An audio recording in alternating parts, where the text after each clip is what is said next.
आज की इस वीडियो में हम सीखेंगे कि किस तरह हम केमिकल फार्मूला लिखते हैं। वो कौन से स्टेप्स हैं जिनको फॉलो करते हुए हम केमिकल फार्मूला बनाते हैं।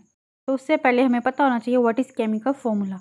तो बेसिकली जो केमिकल फार्मूला है वो किसी भी मॉलिक्यूल और कंपाउंड के एलिमेंट को जब हम सिंबल की फॉर्म में रिप्रेजेंट करते हैं तो उसे हम केमिकल फार्मूला कहते हैं। यहाँ पर आपको कंपाउंड और उनके केमिकल फार्मूला लिखे हुए नज़र आ रहे हैं। जैसे वाटर का फार्मूला है H2O, ग्लूकोज का फार्मूला है C6H12O6। तो ये केमिकल फार्मूला हमें बेसिकली क्या बताते हैं, आइए मैं आपको इसके बारे में थोड़ी सी डिटेल बताती हूँ। जब भी हमने केमिकल फार्मूला लिखना होता है तो उसके लिए हम सिंबल यूज़ करते हैं। तो जो सिंबल हम लिखते हैं वो बेसिकली हमें सिंबल जो है वो एलिमेंट का बताता है कि ये सिंबल जो है वो किस एलिमेंट का है। और इसके साथ साथ सिंबल हमें ये भी बताता है कि कितनी काइंड्स के एटम प्रेजेंट हैं। फिर उसके बाद केमिकल फार्मूला में हम नंबर यूज़ करते हैं 2, 3, 4 एंड सो ऑन। तो बेसिकली ये जो नंबर्स हैं इनको हम सबस्क्रिप्ट कहते हैं। तो ये जो सबस्क्रिप्ट में हम नंबर्स लिखते हैं वो हमें बेसिकली ये बताता है कि किसी भी वन मॉलिक्यूल या वन फार्मूला यूनिट में टोटल कितने नंबर ऑफ एटम प्रेजेंट होते हैं। जी अब एक एग्जांपल के थ्रू मैं आपको ये बताती हूँ। फॉर एग्जांपल H2 हम सब जानते हैं फॉर्मूला है हाइड्रोजन गैस का, और इस केमिकल फार्मूला से हमें पता लग जाएगा कि हाइड्रोजन गैस में 2 हाइड्रोजन एटम प्रेजेंट हैं। अब इसी तरह हम एक और एग्जांपल ले लेते हैं। हम सब जानते हैं what is formula of water H2O। जी तो इस केमिकल फार्मूला से हमें ये पता लगेगा कि 1 मॉलिक्यूल ऑफ वाटर जो है वो 2 हाइड्रोजन एटम और 1 ऑक्सीजन एटम के केमिकल कम्बिनेशन से बना है। ठीक है, तो इसका मतलब ये है कि इसमें 2 सिंबल हमने यूज़ किए हैं, एक H और एक O। ठीक है, तो सिंबल ने हमें बता दिया कि कितनी काइंड्स के एटम्स प्रेजेंट है। फिर सबस्क्रिप्ट में जो नंबर है वो हमें बता देगा कि कितने नंबर ऑफ एटम प्रेजेंट है। आई होप आपको अब केमिकल फार्मूला की समझ आ गई होगी। इस टेबल में देखिए सेकंड नंबर पे कंपाउंड का नेम है ग्लूकोज और उसका केमिकल फार्मूला है C6H12O6। तो इस केमिकल फार्मूला से हमें पता लग जाएगा कि 3 टाइप्स के एलिमेंट्स हैं और सबस्क्रिप्ट हमें बताएगा कि कितने total number of atoms present हैं। तो in short 1 molecule of glucose बनाने के लिए हमें कौन सी टाइप के एलिमेंट्स और कितने उस एलिमेंट्स के एटम्स चाहिए ताकि 1 मॉलिक्यूल ऑफ ग्लूकोज बन जाए। Now student, next most important term is how to write chemical formula. तो इसके लिए हमें कुछ स्टेप्स हैं इम्पोर्टेंट जिनको फॉलो करना पड़ता है, तो फिर ही हम लोग केमिकल फार्मूला बना सकते हैं, लिख सकते हैं। तो सबसे पहले जो स्टेप है वो ये है, हमने सिंबल लिखना है। सिंबल लिखने का भी एक तरीका है, वो ये है कि जो पॉजिटिव आइन है उनके सिंबल को हमने सबसे पहले लिखना है, और वो लिखना कौन सी साइड पे है, लेफ़्ट साइड में। और उसके बिल्कुल साथ फिर हमने दूसरा सिंबल लिखना है जो नेगेटिव होगा। नेगेटिव आइन के सिंबल को हमने राइट साइड में लिखना है बिल्कुल पॉजिटिव आइन के साथ। कि दोनों एक दूसरे के साथ साथ हम लोग लिखेंगे। तो फिर उसके बाद नेक्स्ट स्टेप आता है स्टेप नंबर 2। स्टेप नंबर 2 क्या है, वो ये है कि जोन से भी हमने सिंबल लिखे हैं, पॉजिटिव आइन जो है वो हमने फर्स्ट लिखा है और नेगेटिव जो आइन है उसका सिंबल हमने उसके बिल्कुल साथ लिखा है। और उसके साथ साथ हमने इन पॉजिटिव आइन और नेगेटिव आइन की जो वैलेंसी है वो टॉप राइट कॉर्नर में लिखनी है। कहाँ लिखनी है? टॉप राइट कॉर्नर में, वो ज़रूर हमने मेंशन करनी है। स्टेप नंबर 3 ये है कि जो हमने वैलेंसीज लिखी हैं टॉप राइट कॉर्नर में उसको हमने क्रॉस एक्सचेंज करना है, और क्रॉस एक्सचेंज करने के बाद उन वैलेंसीज को एक दूसरे के ऑपोजिट आइन के बिल्कुल नीचे लोअर राइट कॉर्नर में लिखना है। और यानी कि वैलेंसीज को हमने एक्सचेंज किया है तो इस मेथड को कहेंगे क्रॉस एक्सचेंज मेथड, और इसका एक और भी नेम है जिसको कहते हैं क्रिस क्रॉस मेथड। स्टूडेंट, जब भी हमने वैलेंसीज को क्रॉस एक्सचेंज करना है तो उसमें भी थोड़ी सी कंडीशन है, वो ये है हमने देखना है कि वैलेंसीज जो हैं वो सेम है या डिफरेंट है। अगर वैलेंसीज सेम है तो फिर हमने क्या करना है, सबसे पहला स्टेप हमारा ये है, हमने लिखना है सिंबल। सिंबल के बाद हमने लिखने हैं उनके चार्जेस। पॉजिटिव चार्ज वाले सिंबल को फर्स्ट पे लिखना है लेफ़्ट साइड में, और नेगेटिव आयन को हमने राइट साइड में लिखना है और दोनों को हमने साइड बाय साइड लिखना है। स्टेप नंबर 2 में हमने जो प्लस और माइनस चार्जेस हैं वो एक दूसरे को कैंसिल आउट कर देते हैं, इसलिए हमने नहीं लिखा।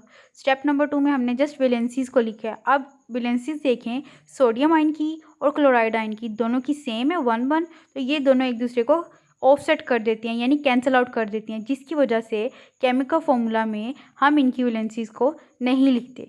तो इसलिए सोडियम क्लोराइड का जो फॉर्मूला है वो है NaCl। चलिए एक और एग्जांपल ले लेते हैं अमोनियम क्लोराइड की। ठीक है, अब अमोनियम के ऊपर पॉजिटिव चार्ज है वो मैंने लेफ्ट साइड में लिखा और बिल्कुल उसके साथ नेगेटिव आयन क्लोराइड आयन लिखा। स्टेप नंबर 2 में प्लस और माइनस जो साइन थे चार्जेस से वो कैंसिल आउट हो गए और जस्ट वैलेंसीज रहेगी। अब आप देखें वैलेंसीज दोनों की सेम है, तो इसलिए हमें यहाँ पर क्रॉस एक्सचेंज करने की ज़रूरत ही नहीं पड़ी और हमने फॉर्मूला में 1 और 1 जो है वो लिखा ही नहीं, क्योंकि उन दोनों ने एक दूसरे को कैंसिल आउट कर दिया है, क्योंकि वैलेंसीज जो हैं वो सेम है। जी स्टूडेंट, ये तो थी बात सेम वैलेंसीज के लिए। अब क्या करें अगर वैलेंसीज जो हैं वो डिफरेंट हैं, तो आइए इसके लिए भी एक एग्जांपल देख लेते हैं। इस एग्जांपल में देखें कैल्शियम ब्रोमाइड का फॉर्मूला कैसे हम लिख सकते हैं। सबसे पहले कैटाइन यानी पॉजिटिव आइंस को लेफ्ट साइड पे लिखा, नेगेटिव आइन यानी एनाइन को हमने बिल्कुल उसके साइड पे साइड राइट साइड पे लिखा। ठीक है, फिर स्टेप नंबर 2 में हमने उनकी वैलेंसीज को लिखा। अब यहाँ पर वैलेंसी सेम नहीं है, डिफरेंट है, तो ये दोनों एक दूसरे को ऑफसेट यानी कैंसिल आउट नहीं कर रही, तो हमने क्या किया, वैलेंसीज को क्रॉस एक्सचेंज किया। क्रॉस एक्सचेंज मेथड में हमने क्या पढ़ा था, हमने ये पढ़ा था कि क्रॉस एक्सचेंज में जो वैलेंसीज हम लोग टॉप राइट कॉर्नर में लिखते हैं वो हम क्रॉस एक्सचेंज करके एक दूसरे ऑपोजिट आइन के बिल्कुल राइट बॉटम यानी राइट लोअर कॉर्नर में लिख देते हैं। तो इस तरह कैल्शियम ब्रोमाइड का जो फॉर्मूला बना वो है Ca1Br2। तो जो 1 है वो हम नहीं लिखते, तो फाइनल जो हमारा फॉर्मूला है वो है CaBr2 कैल्शियम ब्रोमाइड। स्टूडेंट्स, अभी जो हमने क्रॉस एक्सचेंज मेथड की प्रैक्टिस की है तो वो हमने सिंगल एटम्स के आयन की है। अगर कुछ ऐसी हमें फॉर्मूला बनाने के लिए एग्जांपल आ जाएं जिसमें 2 या 2 से ज़्यादा एटम्स के आयन्स प्रेजेंट हो, तो उसमें क्या करें, सबसे पहले तो जब 2 या 2 से ज़्यादा एटम्स के आयन्स प्रेजेंट हों तो उनको हम कहते हैं रेडिकल। क्या कहते हैं, रेडिकल। रेडिकल के ऊपर हमेशा नेट चार्ज होता है, इधर पॉजिटिव और नेगेटिव, और चार्ज के साथ जो भी वैल्यू लिखी होगी 1 2 3 4 जो भी, वो उस रेडिकल की वैलेंसी है। फॉर एग्ज़ाम्पल सल्फेट आयन जो है वो उसका फॉर्मूला है SO4 नेगेटिव, तो -2 जो है वो उसकी वैलेंसी को शो कर रहा है और SO4 नेगेटिव पूरे का पूरा जो है वो ग्रुप ऑफ एटम्स के आयन से मिलके बना है। तो ये एग्जांपल है रेडिकल की। चलें अब इसकी एग्जांपल देख लेते हैं रेडिकल की। सबसे पहले हमने फॉर्मूला बनाना है एल्यूमिनियम और सल्फेट आयन का, तो वो फॉर्मूला है एल्यूमिनियम सल्फेट। तो सबसे पहले हमने पॉजिटिव चार्ज को फर्स्ट लिखना है लेफ़्ट साइड में और बिल्कुल side by side negative ion को एनाइन को लिखना है। ठीक है, स्टेप नंबर 2 में ये है कि प्लस और माइनस चार्जेस एक दूसरे को कैंसिल आउट कर देते हैं, इसलिए स्टेप 2 में प्लस माइनस चार्जेस नहीं लिखे। स्टेप नंबर 3 में हम लोग वैलेंसीज को क्रॉस एक्सचेंज करते हैं। अब ये देखें मैंने एरो से शो किया हुआ है क्रॉस एक्सचेंज को, जिसमें जो वैलेंसीज हमने टॉप राइट कॉर्नर में लिखी हैं वो आफ्टर क्रॉस एक्सचेंज बॉटम यानी कि लोअर राइट कॉर्नर में लिखती हैं क्रॉस एक्सचेंज करके। तो अब इन दोनों की वैलेंसीज जो हैं वो डिफरेंट है, इसलिए ये दोनों एक दूसरे को ऑफसेट नहीं कर रही, कैंसिल नहीं कर रही, तो हमने इन वैलेंसीज को एज इट इज़ लिखा है। तो अब स्टूडेंट्स ये थोड़ी सी कॉम्प्लिकेटेड एग्जांपल है, इसलिए कि यहाँ पर सल्फेट आयन में SO4 लिखा हो तो आपने 4 को मल्टीप्लाई वैलेंसी के साथ नहीं करना, तो इसलिए हम लोग यहाँ पर पैरेंथेसिस यूज़ करते हैं। पैरेंथेसिस मीन ब्रैकेट यूज़ करते हैं, ब्रैकेट लगाएंगे तो वो हम इजीली दोनों आयन्स को डिस्टिंग्विश कर देंगे। ठीक है, और हमने वैलेंसीज को मल्टीप्लाई नहीं करना, जस्ट क्रॉस एक्सचेंज करना है, मल्टीप्लाई नहीं करना। जी स्टूडेंट, ये एग्जांपल थी एल्यूमिनियम सल्फेट की। एल्यूमिनियम आयन और सल्फेट आयन जब केमिकली कंबाइन होते हैं तो एल्यूमिनियम सल्फेट बनाते हैं। और एल्यूमिनियम सल्फेट का फॉर्मूला क्या है, Al2 bracket SO4 bracket close 3। जी स्टूडेंट, एक last example cross exchange method की कर लेते हैं जिसमें वैलेंसीज जो हैं वो डिफरेंट है। ठीक है, कैल्शियम और फॉस्फेट आयन का फॉर्मूला हम कैसे बनाएंगे। सबसे पहले कैल्शियम आयन पॉजिटिव है तो उसको हम लेफ्ट साइड में लिखेंगे, side by side negative A9 यानी नेगेटिव चार्ज को लिखेंगे, आयन को लिखेंगे, फॉस्फेट आयन को। स्टेप नंबर 2 में प्लस और माइनस चार्जेस एक दूसरे को कैंसिल आउट कर देते हैं, इसलिए स्टेप नंबर 2 में मैंने चार्जेस को नहीं लिखा। ठीक है, स्टेप नंबर 3 में हम लोग वैलेंसीज को हमेशा क्रॉस एक्सचेंज करते हैं।